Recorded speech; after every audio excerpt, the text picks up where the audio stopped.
Ouça a partir de agora o programa Acorda Bênção, com o pastor Amaro Correia.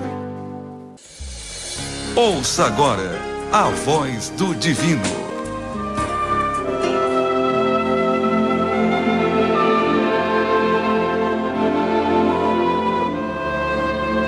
Louvado seja o nome do Senhor Jesus. Chegamos, amados, ao capítulo 3 do Evangelho de Jesus Cristo, segundo escreveu São Marcos. Amém?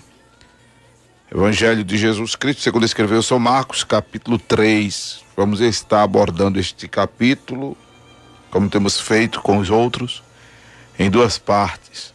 Louvamos a Deus pela vida do nosso irmão Guilherme Stones, que já está a postos para gravar e colocar aí no Face, não é, do Acorda Bênção, possibilitando assim, quem não ouvir agora, ouve depois, com acesso à internet, claro, ou então reprisar a ministração, ouvi-la com mais calma, mais esperto, e reprisar a abordagem, tirando assim, inclusive, dúvidas.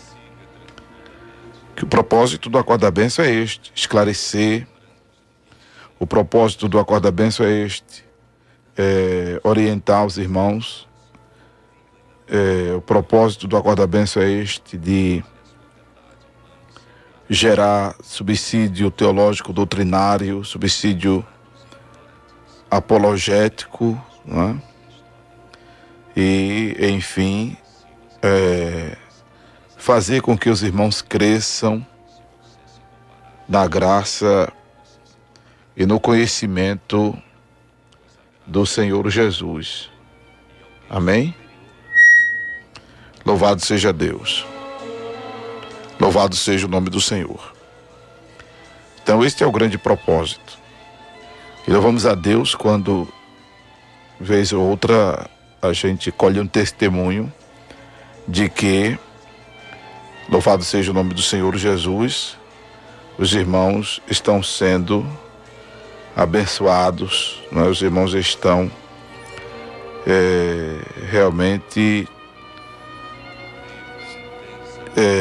sendo beneficiados com a motivação existencial do programa Acorda Bênção. Bem, desta feita, estamos em Marcos capítulo 3, que meditando nesse capítulo, achando ele cada vez mais assim interessante e apaixonado por ele, porque ele trata de assuntos que são relevantes para a nossa fé. Então vamos fazer uma abordagem pela ordem textual do capítulo. Não abordagem capítulo por capítulo, como já disse, não tem um cacife para isso, tem um know-how para isso. E existe também a exiguidade do nosso tempo que acaba dificultando, mesmo que nós quiséssemos fazer uma abordagem versículo por versículo. Mas como a ideia é de pontuar aquilo que é relevante para a nossa fé, não é um programa de curiosidade bíblica, o Acorda Bênção. As abordagens não são com esse intuito de palavras cruzadas bíblicas, de curiosidade bíblica. A ideia não é ministrar com uma certa infantilidade. A ideia é de ministrar com substância, gerar crescimento. Claro, tem uma linguagem leite, não é? Tem uma linguagem leite, mas tem uma linguagem também de formação para mestrados, como Paulo, certa ocasião, sugeriu a uma das igrejas para as quais ele escreveu, de que pelo tempo que já tinham de fé, já deveriam ser mestres, né?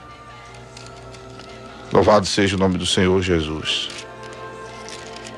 Então esse é o grande propósito. Aliás, eu falo Paulo, mas eu estou me referindo... Bem, eu falo de Paulo porque em 1 Coríntios 3 ele trata disso.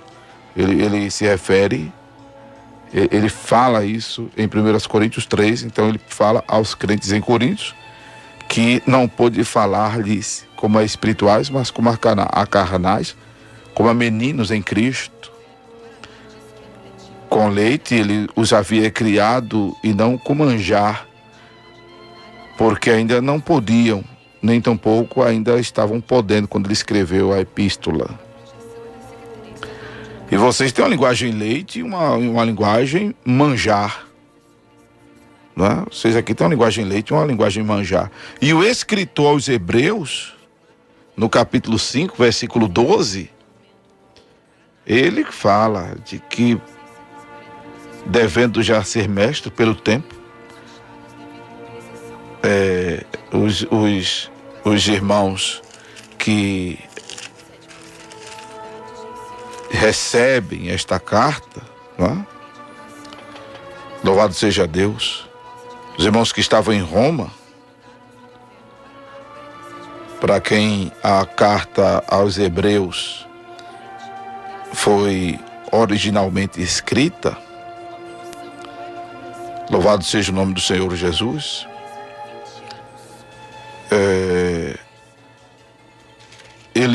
o escritor aos Hebreus escreve para os irmãos em Roma, dizendo que eles já deveriam, pelo tempo, ser mestre. Então tem essa linguagem leite, essa linguagem manjar, essa linguagem mestrada, longe de mim, obviamente, né, me ensoberbecer com isso, mas tem essa linguagem dos rudimentos das palavras de Deus, essa palavra leite, essa palavra de sólido mantimento, o acorda bênção. Então, como é o nosso propósito, a gente vai voltar a pontuar aqui sobre várias coisas. Primeiro vamos voltar a pontuar o fato de que, preste atenção aqui, amados irmãos, que os fariseus e os herodianos, que é interessante, os fariseus e os herodianos, eles eram inimigos declarados. Dos fariseus você já tem mais familiaridade, não é? Mas os herodianos, que era um partido político judaico a favor de Herodes Antipas, filho de Herodes o Grande, Herodes, governador da Galileia e Pérea, sob a jurisdição de Roma, que tinha sua residência em Tiberíades, uma cidade que ele construiu ao sudeste, ou ao sudoeste, imagino, sudoeste da Galileia.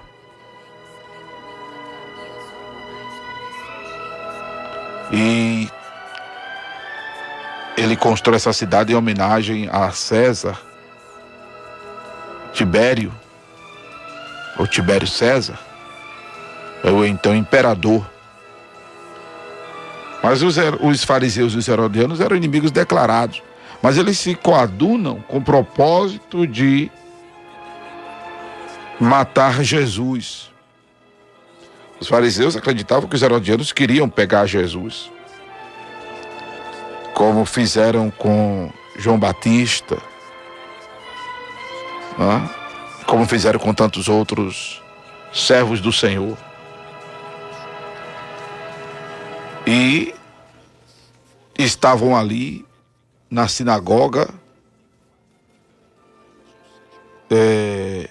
observando se Jesus curaria no sábado, para o acusarem.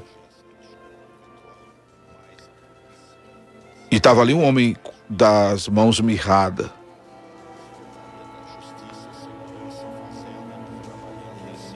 ao que Jesus chama o homem ao meio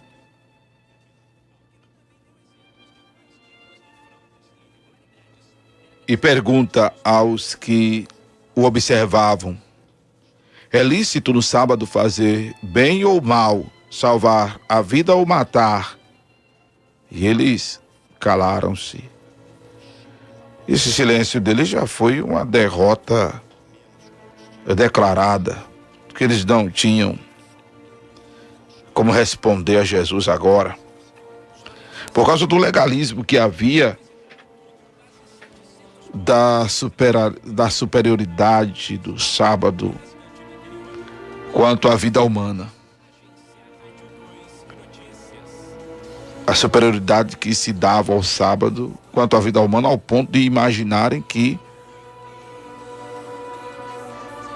o homem foi feito por causa do sábado e não o sábado por causa do homem.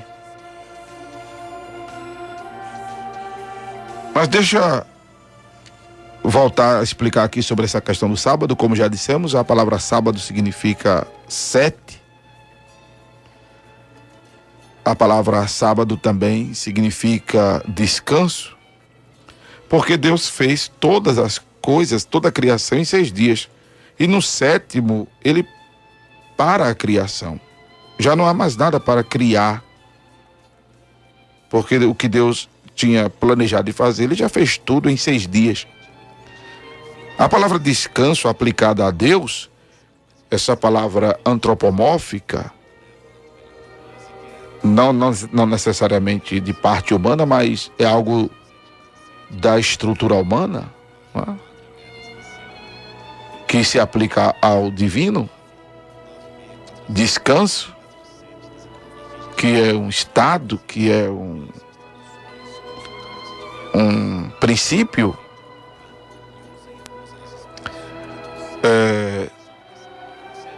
não se aplica a Deus, porque Deus não descansa. Jesus disse: meu Pai trabalha até agora e eu trabalho também. E como a palavra sábado, ou a palavra descanso, e a palavra sábado também significa 7, o nosso sábado pode ser uma sexta, pode ser uma segunda, pode ser uma terça, pode ser uma quarta, pode ser uma quinta, pode ser uma sexta, pode ser um sábado, um dia depois da sexta e outro que precede domingo, e pode ser um domingo. Por isso que o escritor, por isso que Paulo, ele é bem claro com relação a isso, e eu quero mais uma vez esclarecer que quem quiser guardar o sábado, que o guarde.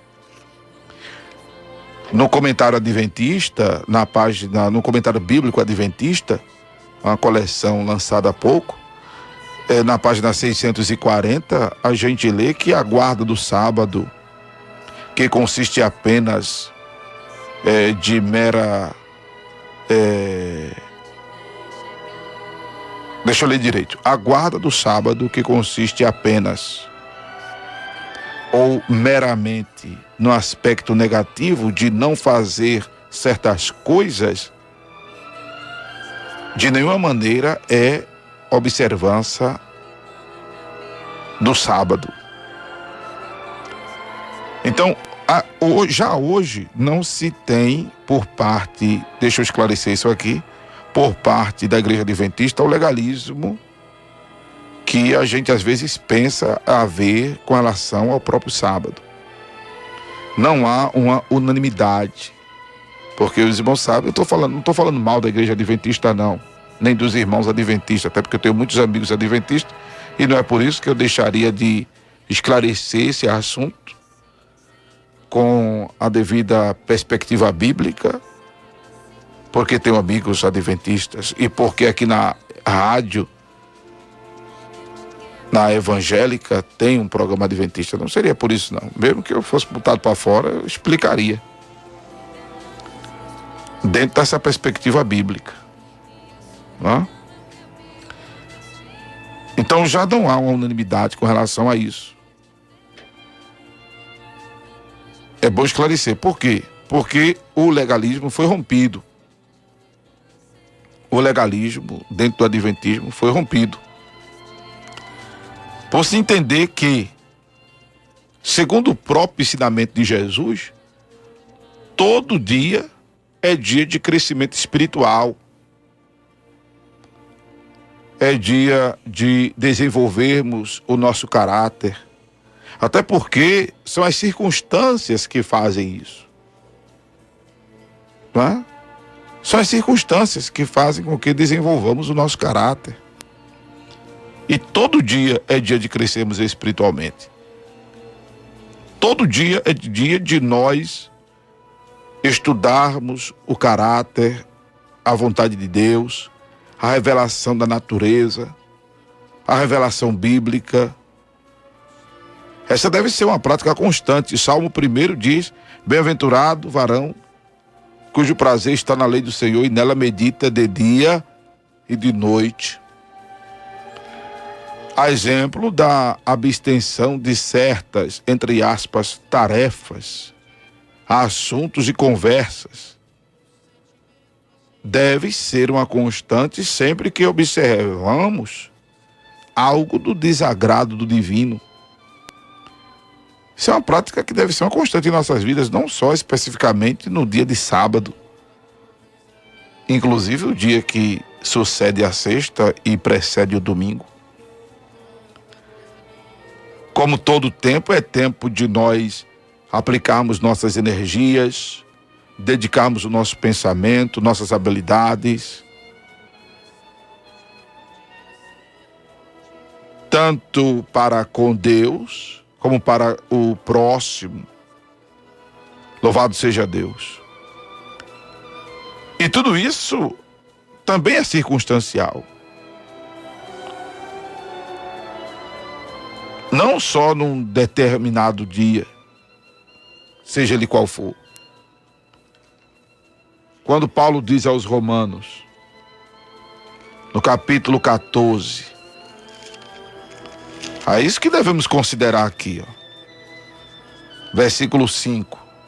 Que não faz diferença entre dia e dia, mas outros julgam iguais todos os dias. Cada um esteja inteiramente seguro em seu próprio ânimo. Aquele que faz caso do dia, para o Senhor faz. E o que come para o Senhor come. Aí ele junta aqui a questão do comer também. Porque havia um pleito entre judeus ortodoxos, judeus prosélitos, gentios e, enfim, essa turmarada toda dos primeiros séculos da igreja, dos primeiros séculos desta fé evangélica, dos primeiros séculos dessa fé cristã, e eu estou falando de igreja evangélica cristã como sinônimo, quanto ao que se podia e não se podia comer, quanto a dias e dias. E aí Paulo chega esclarecendo aos irmãos, inclusive no capítulo 15, sobre a necessidade de nos aceitarmos, suportando as fraquezas dos fracos e não agradarmos a nós mesmos. Principalmente aqueles que se acham fortes. E quem é forte? Que não tem uma fraqueza. Não é? Quem não está em nossos dias enfermo na fé? Mas Paulo diz que o recebamos, ou que também sejamos recebidos, né, irmãos? Não em contendas sobre dúvidas. Então, muitos cabos de guerra teológicos e doutrinários desnecessários. E nós temos mostrado essa desnecessidade desses cabos de guerra teológicos e doutrinários aqui no Acorda a Bênção. Porque a exemplo desse comer e não comer, desses dia e dia, o cabo de guerra do Pentecoste com o tradicional. o pentecostal diz que se ainda é convertido, mesmo congregando na igreja pentecostal, mas não fala línguas estranhas, é porque está faltando alguma coisa. O irmão diz, meu Deus do céu, está faltando o quê? Aí aqueles que são batizados no Espírito Santo se acham melhor do que os que não falam em línguas estranhas. Como na igreja evangélica tradicional, o batismo com o Espírito Santo é uma coisa que ficou no passado.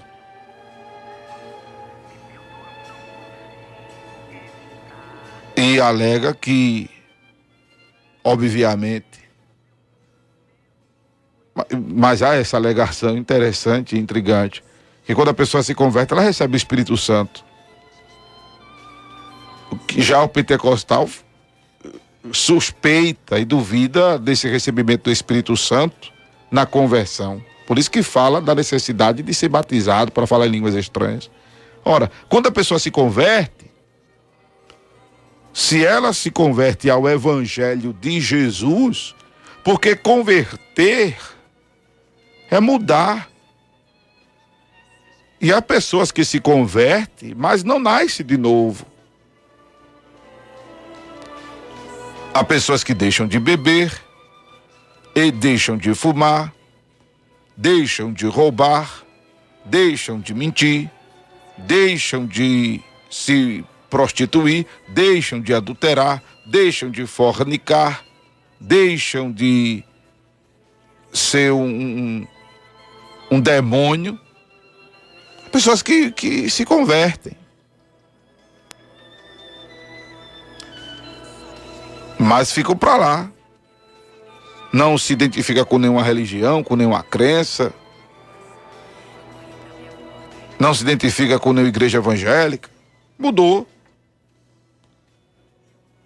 Mas se a pessoa, além de se converter, ela resolve amar Jesus de toda a sua força, de toda a sua alma, de todo o seu entendimento, acontece o fenômeno nela do novo nascimento, que é a união do Espírito Santo, que é Deus, com o Espírito dela, da pessoa.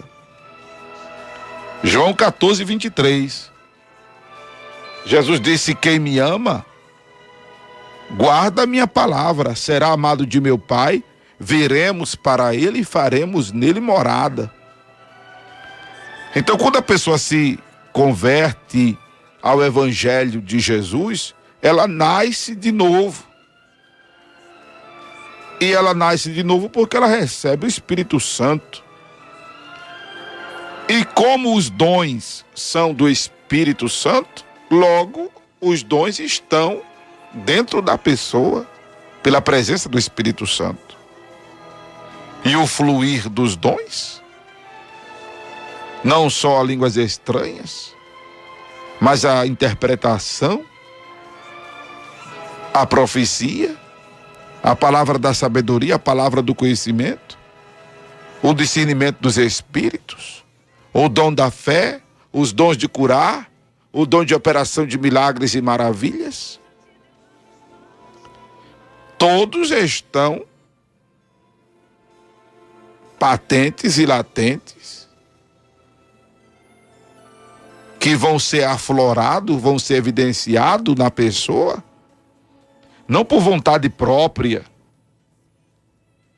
mas para o que for necessário dentro da perspectiva divina, como está escrito em 1 Coríntios, capítulo de número 12, 1 Coríntios capítulo 12, versículo 7, mas a manifestação do Espírito é dada a cada um para o que for útil. Louvado seja Deus. E aí é o Senhor quem utiliza-se da pessoa. é uma coisa que não é manipulada por nós. A evidência dos dons. Não é porque eu quero quando eu quero e para quem eu quero. É o Senhor que faz isso acontecer quando Ele vê uma necessidade em mim ou em outra pessoa, através de mim, ou em outra pessoa, através de você. Digo mim, eu, você, ele, nós, vós. E como o Senhor é o mesmo ontem, hoje e eternamente, o Deus que operou no passado, opera no presente. E são coisas desnecessariamente discutíveis. São coisas desnecessariamente discutíveis. Não é? Louvado seja Deus. Louvado seja o nome do Senhor Jesus. E aqui nós temos dirimido essas dúvidas, cortado essas arestas e gerando essa hegemonia, glória a Deus, fazendo jus ao que está escrito em Romanos, ainda em Romanos, capítulo de número 15, versículo de número 6, que concordemos a uma boca, glorificando ao Pai, glorificando ao Deus e Pai de nosso Senhor Jesus Cristo. Então é importante esclarecer isto sobre, voltando ao assunto aqui de Marcos 3, o sábado. Quem quiser guardar o sábado, ou seja, neste dia, cuidar de crescer espiritualmente, desenvolver o seu caráter, refletir na revelação da natureza e na revelação bíblica, bem como abster-se de tarefas e de conversas e de pensamentos para estar focado em Deus. Entenda que isso é uma coisa que devemos fazer todo dia e o dia todo. Todo dia e o dia todo. Porque, como inclusive diz a própria Helena White, a guarda do sábado, que consiste apenas ou meramente no aspecto negativo de não fazer certas coisas, de nenhuma maneira é observância do sábado. E o que aqui essa turma ainda não existia, porque o adventismo é um movimento recente, comparado ao capítulo 3 de Marcos. O que Jesus sempre foi de encontro era a superioridade do sábado à vida humana. Por isso que quando ele perguntou se era lícito fazer bem ou mal, os homens ficaram calados. Por que ficaram calados? Porque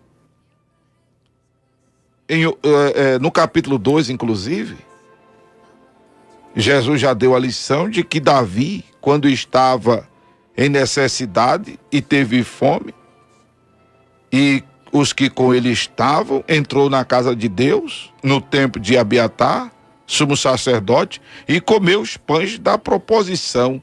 E você sabe que os pães da proposição ficavam logo ali na entrada do lugar santo, que representava as tribos de Israel, que só os sacerdotes poderiam comer. E eles comiam no dia de sábado. Era no dia de sábado que eles comiam. E não foi negado o pão a Davi e nem aos homens que estavam com ele, porque serviu de sustentação para eles, de alimento para eles que estavam numa peleja. Não é? Estavam em fuga e em uma peleja.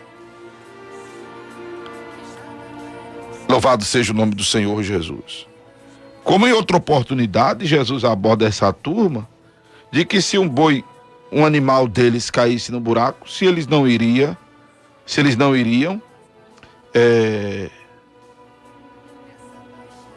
tirar o animal lá do buraco.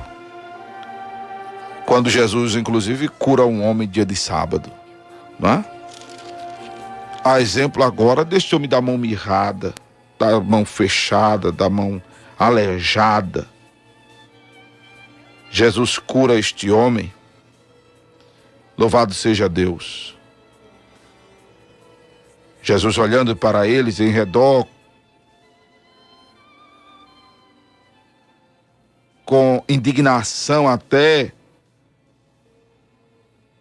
condoendo-se da dureza do seu coração, Jesus diz ao homem: estende a mão. E o homem estende a mão. E foi-lhe restituída a mão, sã como a outra. Os fariseus e herodianos, que eram inimigos declarados, agora se coadunam, se juntam para matar Jesus. Se juntam para matar Jesus. Mas não estava ainda no tempo, né? Não estava ainda no tempo. Louvado seja o nome do Senhor. Até porque esse capítulo 3 de Marcos, que corresponde ao capítulo 12 do Evangelho segundo escreveu São Mateus, louvado seja o nome do Senhor Jesus. Jesus ainda está nos seus primeiros meses de vida ministerial na terra. Louvado seja o nome do Senhor. Jesus está no início do seu ministério. É quando, inclusive, louvado seja o nome do Senhor Jesus, a multidão só faz crescer, estupefata por ver grandes coisas sendo feitas pelo Senhor Jesus e indo ter com Ele.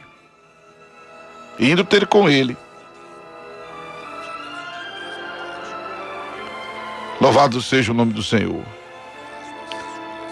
Jesus curando a muitos, de maneiras que todos quanto tinham algum mal se arrojavam sobre ele para lhe tocarem. E os espíritos imundos, vendo, prostravam-se diante dele, clamando e dizendo: Tu és o Filho de Deus.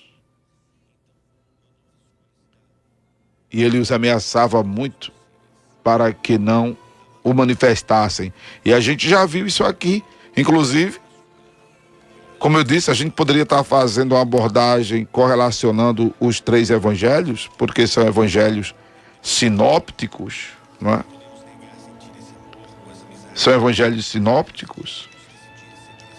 E a gente já viu isso aqui, por exemplo, quando em Mateus, Jesus já ia repreendendo os demônios para que não os seres humanos não viessem se aperceber da sua deidade por uma revelação demoníaca. Aí Jesus cuidou logo de repreender os demônios, mandando que eles se calassem, não é? E a gente viu isso. Louvado seja Deus. Logo quando o Senhor termina o sermão da montanha, a gente vê isso aqui. Deixa eu achar aqui em Mateus.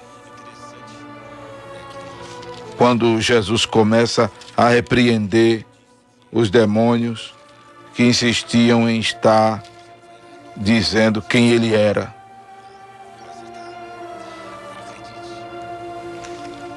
Mateus capítulo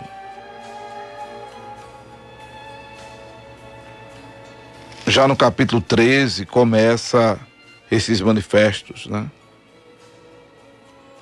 Já no capítulo 13 começa esses manifestos.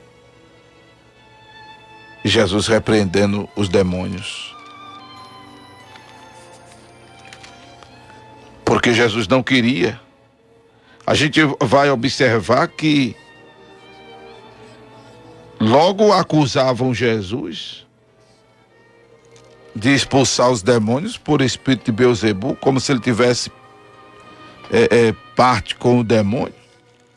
Imagine se Jesus deixasse os demônios que acreditavam porque sabem realmente quem ele é. Como Tiago diz, creem tu em Deus, fazes bem, porque os demônios creem e estremecem. Porque os demônios são anjos que foram expulsos dos céus.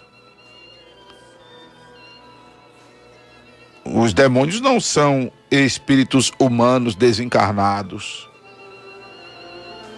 As pessoas humanas que desencarnaram ou estão no Hades ou estão no paraíso. Estão vagando pela terra não, nem nos ares não. O que chamam de entidades são demônios. Que se passam por pessoas mortas, se passam até por pessoas vivas.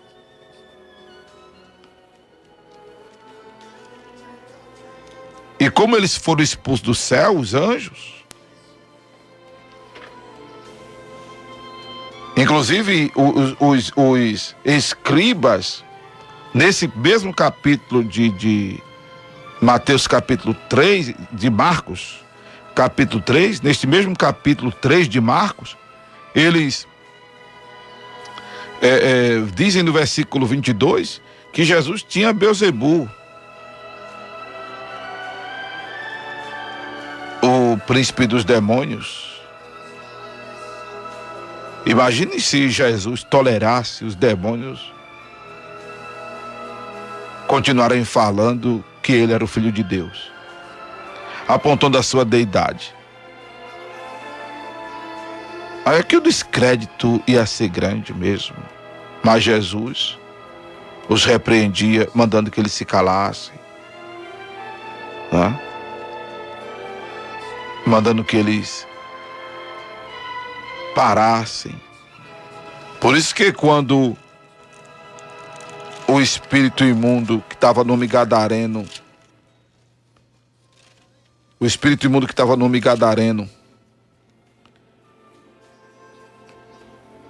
episódio esse que está registrado em Mateus capítulo 8 e em Marcos no capítulo 5, logo disseram para que Jesus não os atormentassem, para que Jesus não os lançasse nas trevas, né? Mas para que os autorizasse a entrar na manada de porcos que iam passando naquele momento.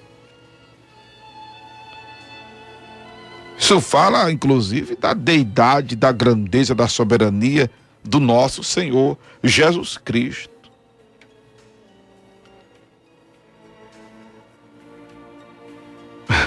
Os demônios temem a Jesus